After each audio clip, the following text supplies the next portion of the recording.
Hi hello friends, సలాం అలైకుం తెలుగు ప్రజలారా. ఈరోజు నేను మీ ముందుకి మరో కొత్త వీడియోతో ముందుకి రావాలనుకున్నాను.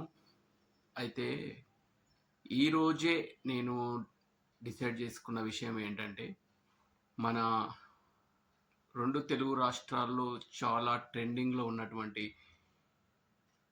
బిగ్ బాస్ అగ్ని పరీక్ష 2 రివ్యూ ఈరోజు నుంచి స్టార్ట్ చేద్దాం అనుకుంటున్నాను. అయితే ఆల్రెడీ నేను మార్నింగ్ అగ్ని పరీక్ష ఎపిసోడ్ 8 చూసా. మీకు రివ్యూ దానిపైన చాలా సింపుల్ రివ్యూ చేద్దాం అనుకుంటున్నాను. అయితే నేను టీవీ చూస్తూ అక్కడ ఏం జరుగుతుందో కొద్దిగా మీకు ఎక్స్ప్లెయిన్ చేస్తా. డోంట్ థింక్ అదర్వైజ్, ఎందుకంటే నేను చాలా కొత్తగా వీడియోలు స్టార్ట్ చేయడం జరిగింది.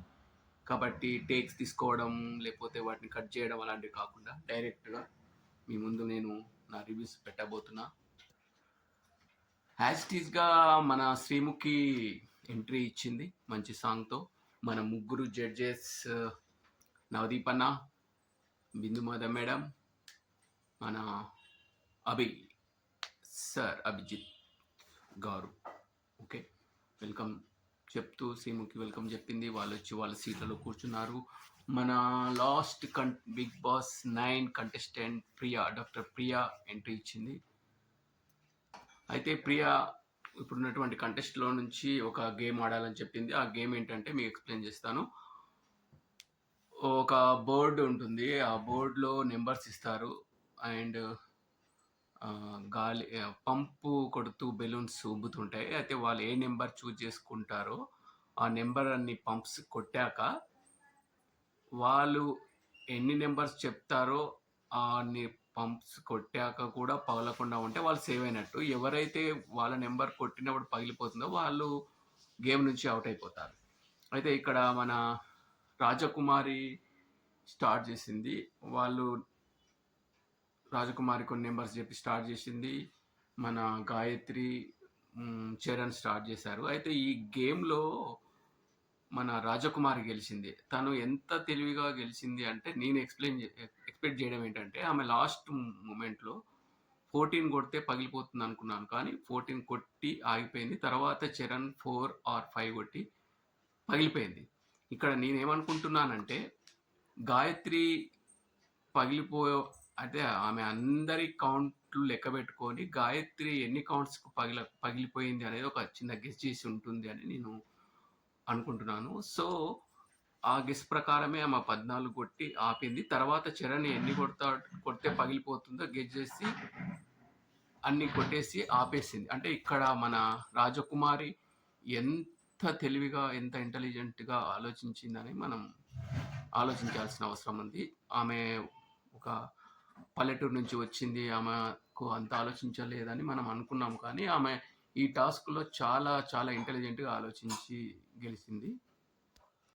నెక్స్ట్ మన మనీష్ ఎంట్రీ ఇచ్చాడు. ఎంట్రీ ఇచ్చిన తర్వాత తను కూడా ఒక గేమ్ పెట్టడానికి డిసైడ్ చేసుకొని ముగ్గురిని పిలిచాడు. నేను అప్పుడప్పుడు టీవీ చూస్తూ మీకు రివ్యూ చేస్తున్నాను కాబట్టి don't think otherwise. Hemanth, Gayatri and Rohit ఈ గేమ్ ఆడడానికి వచ్చారు. అయితే గేమ్ ఏంటంటే ఎగిరే చేపలంట. అంటే ఒక్కొక్క రౌండ్ సర్కిల్లో 3 ఇచ్చారు. వాళ్ళ ఫిష్ కలర్స్ డిసైడ్ చేసుకోమని చెప్పాక జపాన్ ఫ్యాన్ ఇచ్చేసి ఆ ఫ్యాన్ హెల్ప్తో వాళ్ళ సర్కిల్స్లో ఫిషెస్ పడాలి అని చెప్పాడు మనీష్. అయితే ఆ జపాన్ ఫ్యాన్తో ఊపుతూ వాళ్ళకు సంబంధించినటువంటి ఫిషెస్ని అందులో వేయాలని చెప్పారు. అయితే హేమంత్ మొదటిసారిగా వేరే వాళ్ళని డిస్టర్బ్ చేయడానికి స్టార్ట్ చేశారు. అదే స్టైల్లో గాయత్రి చేసింది. లాస్ట్కి సరే దీపక్ గెలిచాడు, కానీ అందరూ ఏం చేశారంటే దీపక్ ఎవరిని గెలకకుండా, ఎవరిని డిస్టర్బ్ చేయకుండా గెలిచాడు అని చెప్పారు. కానీ దీపక్ కూడా ఐ థింక్ ఫుటేజ్లో ఒకసారి చూడండి, ఒకసారి తను కూడా ఆ రౌండ్లోకి వెళ్ళి విసిరాడు, ఫిషెస్ బయటకు వచ్చేలా చేశాడు. కానీ అందరు ఏంటంటే దీపక్ కోర్స్ వాళ్ళంతా ఎక్కువగా డిస్టర్బ్ చేయలేదు, కానీ హేమంత్ కూడా ఒకసారి చేశాడు.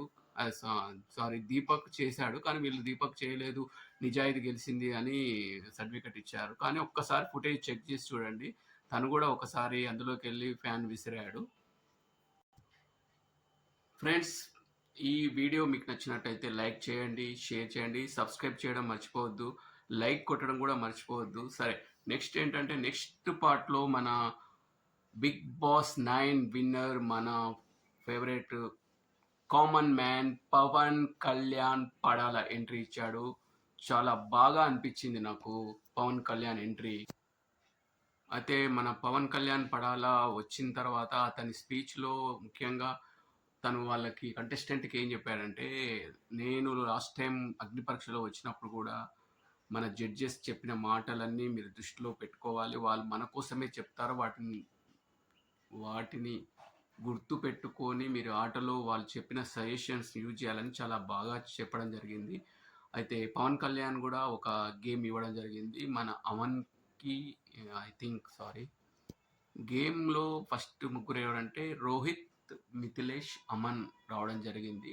వాళ్ళు ఏదో స్టిక్స్ తోటి విడి భాగాలతోటి జెండా ప్రిపేర్ చేసి వాళ్ళ వాళ్ళ ప్లేస్లో జెండాలను పాతాలి. అలా ఎవరు ఫస్ట్ తక్కువ టైంలో ఎవరు ఫస్ట్ ఇద్దరు స్టాండ్ చేస్తారో అందులో వాళ్ళు గెలిచినట్టుగా భావిస్తామని మన శ్రీముఖి గారు చెప్పారు. అయితే అన్ఫార్చునేట్లీ మిథిలేష్ ఈ గేమ్ నుండి బయటికి రావడం జరిగింది. మిథిలేష్ ఓడిపోయాక మన రోహిత్, అంటే మన అభిజిత్ ఫేవరెట్ రోహిత్ అండ్ అమన్ ఇద్దరు మిగిలారు. వాళ్ళకు ఒక సర్కిల్ ఇచ్చి హాఫ్ ద పార్ట్లో ఎల్లో పిల్లోస్ ఇచ్చారు. ఆ పిల్లోస్ ఎవరి పార్ట్లో ఎక్కువగా ఉంటే వాళ్ళు గెలిచినట్టుగా భావించడం జరుగుతుందని చెప్పింది మన శ్రీముఖి. అండ్ వాళ్ళిద్దరూ పోటీ పడి స్టార్ట్ చేశాక రోహిత్ అయితే ఫస్ట్ ఫిజికల్ అయ్యాడు. ఓకే, అది తన స్ట్రాటజీ అయి ఉండొచ్చు. తర్వాత శ్రీముఖి వార్నింగ్ ఇచ్చేసి మీరు ఫిజికల్ అవుతే నేను ఇద్దరిని క్యాన్సిల్ చేస్తానని చెప్పింది. అయితే చివరాఖరిగా ఏమైంది అంటే ఎవరిని ఎవరు డిస్టర్బ్ చేయకుండా పిల్లోస్ వేసుకున్నారు. అయితే బజర్ మోగాక మన అమన్ అందులోంచి పిల్లోస్ తీసుకోవడం జరిగింది. అపూర్వ సంచాలక్గా తుది నిర్ణయం అని జడ్జెస్. అయితే మన జడ్జెస్ ఏం చెప్పారంటే అపూర్వని సంచాలకగా డిసైడ్ చేసి సంచాలక ఏది చెప్తే అదే ఫైనల్ అని చెప్పేసినప్పటికీ కూడా మళ్ళీ అపూర్వ ఏం చెప్పిందంటే మన రోహిత్ గెలిచాడు అని చెప్పడం జరిగింది. కానీ మన శ్రీముఖి వీళ్ళందరూ ఏం చేశారంటే అలా కాదు, ఇలా తను సంథింగ్ ఏవో రీజన్ చెప్పేసి రోహిత్ ఓడిపోయాడు, అమన్ గెలిచాడు అని మనకు క్లారిటీగా చెప్పారు. అయితే ఇక్కడ జడ్జెస్ మరి అపూర్వకు సంచాలకుదే తుది నిర్ణయం అని ఎందుకు చెప్పారో నాకు ఇక్కడ అర్థం కాలేదు. మీకు ఏమనిపించింది? రోహిత్ గెలిచాడా, అమన్ గెలిచాడా అనేది కామెంట్ బాక్స్లో మెన్షన్ చేయండి. ఈరోజు ఈ ఎపిసోడ్ ఇంతే. నెక్స్ట్ ఎపిసోడ్ చూస్తే ఖచ్చితంగా మీకు రివ్యూ ఇస్తాను. ఈ కొత్తగా స్టార్ట్ చేసినటువంటి ఈ యూట్యూబర్ రామ్ దేవరకొండకి మీ సపోర్ట్ నాకు చాలా అవసరము. Please subscribe my channel. ఏమైనా సూచనలు సజెషన్స్ ఉంటే కామెంట్ బాక్స్లో మెన్షన్ చేయండి. Like and share and subscribe. Sign off to Ram Devarakonda. Bye bye Telugu ప్రజలారా.